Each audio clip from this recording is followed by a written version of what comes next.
It is time for another live game of StarCraft 2. So what I got for you today is a game that I am playing at the same time as I'm also giving commentary to it. Now today, it is going to be a Zerg versus Protoss. Pretty interesting matchup actually as of late.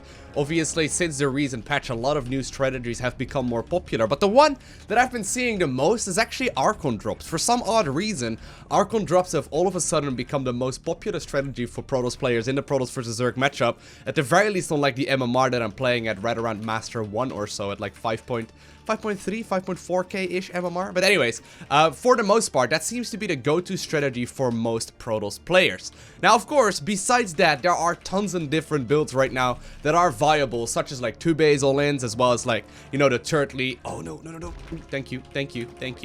He actually watched that. He was like, nope, I'm gonna give you that. Sometimes they also go for, you know, super aggressive builds. I think this is a fake. Sometimes they go for like the super turtley builds as well, where they tech up to carriers and go from there. He's putting that in vision range of my net or off my hatchery. There's no way that's not a fake, right? Right? I'm calling his bluff. Right now. That is a risk. He actually did let it finish. I'm gonna have to send a couple more workers now. That's actually a pretty big loss by him, no? Oh no, he actually does have more stuff. Oopsie daisies. Alright, fine. Now, I can't quite hit that one right there in the center, which is a little bit unfortunate. He's gonna be able to get this one out. It takes 3 drones to kill this. I'll pull the drones out of gas right now as well. And really try and take out this one cannon that's pushing here in this natural. I have to be careful here as well.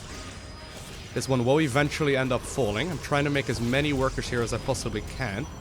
Or trying to save up here, rather, so I can make as many links as possible. We'll be able to kill this. It takes 3 of them to target fire it down, right? Which is great. I'm making a lot of links right now. Oh man, I was thinking there was maybe potentially going to be some aggression here from my opponent after spotting that thing, right? But for the most part, with the links out right now, I think I'm going to be just fine. I'm gonna send these guys back to mining.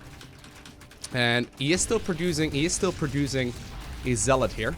So that is one thing that we will have to take out as well. Takes about 4 links with a little bit of micro. We can potentially make it less. And with that, we have actually cleaned up all of this early game aggression. Now, it does take a little bit of focus there. Obviously, commentating and talking at the same time already takes quite a little bit of that focus away. I am gonna take out the pylon, but I'm gonna run straight across the map. Now, I was gonna say, there are a lot of different builds from your opponent that are viable, right? And we see the follow-up right now with a pretty quick second gas from my opponent. Now, that's a big indication that he's gonna try and tech up here. And he's not, like, gonna go for a big one base all-in. But I don't think he has expanded yet. I mean, he probably can't afford that. What I'm gonna do is just make non-stop workers now. I'll start adding on queens here in just a little bit as well. But I'm gonna start making non-stop workers. Yeah, there's no natural from him. So that's great. That means that I can indeed push up this ramp. See whatever pressure I can do. Looks like we got there before this pylon finished up, which is nice. Or this cannon rather finishes up. And we may very well be able to just simply kill whatever we can find here. I'll try and just be a nuisance here for the most part. I don't want to sacrifice all of my links. That's a really nicely positioned building there, though. Like, that cannon is in a great spot. I'll start adding on my own queens here. He can photon overcharge, so that's one thing we have to worry for. And it looks like he's going to be able to hold on here. Now, we saw that robotics bay. Or robotics facility, rather. Obviously, this is not necessarily, you know, a massive advantage for me yet, but I do definitely have the economy lead now. As a matter of fact, I'm not going to risk getting that gold. I'm just going to simply hang out at my third base instead. And I'll go ahead here and grab myself a Roach Warren just in case, so I can start making some Ravagers. I'll take out this, this gateway here from my opponent, and I think I'm going to spend my first inject on getting a big round of roaches out, because I don't want to just randomly die, right? Like, there's a lot of options my opponent can still go for. I'll go ahead here and get a lair just in case as well of like Dark Templar or whatever, which are uncommon, but I'm at an advantage now, so I can take a bit of a risk. I can take a bit of, you know, a investment rather. I'm trying to get a lot of stuff out. I definitely have more eco than him right now, so I'm gonna stop droning here, and I'm gonna start making a couple of overlords. And as soon as this Roach Warren finishes, I'll make a big round of stuff. A big round of stuff. Now, I do want to try and fly in here. I'll get a Spore as well, just to be safe. I think this would be roughly the time where an Oracle could be made. And I'm going to start producing my roaches right now. Got a bunch of them on the way. Obviously, he could just be going immortal. He's producing something here, so it could be a warp prism, could be many things. But I think as long as I make units here, I'm gonna be in a good spot. I'll spend my next energy on this second queen to make as many, or as much creep spread, excuse me, as much creep spread here as possible. Just because connecting that towards the third would be extremely helpful. And we'll get the roach speed started as well. So notice, right, I'm not really risking anything. I'm just keeping tabs of potential expansions from my opponent. And I'm really trying to make a lot of stuff here. Third base is done. So that's nice. And I mean, he's eventually just simply gonna take a natural. Are you kidding me? Is he just gonna try and play macro out of this? Time for me to move across the map. I got myself an Evo chamber here. I'll reinforce with a lot of Zerglings so I can make some Ravagers too. Obviously, they benefit a lot from the additional range that I will be able to have here. He probably has a couple of photon overcharges. I'm gonna try and bait one. Would be great if I could. Yep, that's great. That's really nice. That's totally worth it. Do want to keep this Overlord alive because it gives me high ground vision. And I'm still making a big round of workers here, right? Still making a big... There was something moving across the map. Yep. Okay. So these are the units that I got. I'm gonna push here. I'm gonna reinforce all of my all of my units that I'm producing right now into my main base instead. Can't allow him to have this. Obviously, this will more than likely force him to warp in at home, but look at this. A lot of units. I'm actually gonna start running home. There's too much risk here. He's still got a lot of stuff here, though. It's quite impressive how many units you can truly make as a Protoss player off of such a small army. I will be able to move all of my units here home, though, eventually. Probably before he can take out my expansion. This is good, this is good, this is good. Gotta be able to pick up a couple of these units. Nice little bit of micro there by him, but I think I've just simply got too much stuff here. I think I just simply got too many units. Yep, and while I took out the Roach Warren and a couple of workers, I really didn't lose a whole lot, and I killed a hatchery right there in the process. Okay, nice. So, I got a lot of units here still, right? But it's difficult for me to move out across the map. I'm waiting right now for my Roach Warren to be finished up once again, and I'll go ahead here and get myself a Baling Nest as well. And I guess it's time for me to start injecting that hatchery. So, I'm trying to play very risk-free. I know that my opponent will be mining out his main base in just a few minutes, okay?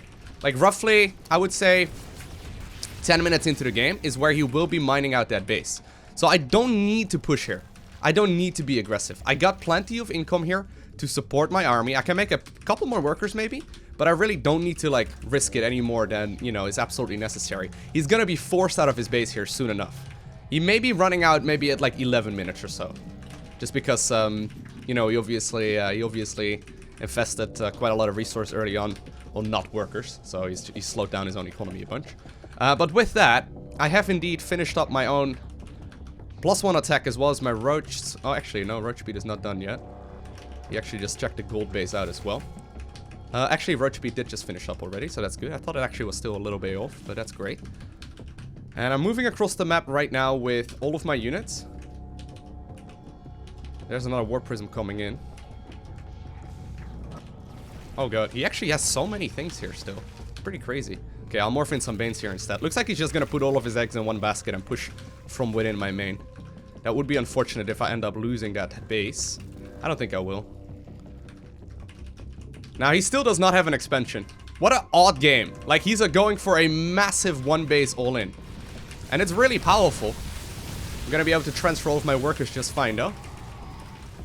I mean, I still have a third base as well. Trying to target fire down that dropship. But right now, I know for a matter of fact that he won't have all too many units anymore at home. I'm gonna start moving across the map. These are going to be taken out of the equation. I'm gonna leave those as defensive units at home instead. And the third base indeed is a good choice. Maybe a little bit earlier than we ideally wanted it to, but that's fine. Gotta be able to try and get up that ramp. Very nice. Managed to get up there. We'll be able to kill a couple of these sentries so they cannot continuously force field this out. I'll morph these guys into some Banes as well. We'll be able to move over here. And I'll be moving up the ramp here. Using all of my reinforcement units here to try and do whatever damage I can. Oh, he's actually not going to fly up there. And my opponent decides to eventually, apparently he did not enjoy that game enough to give me the GG.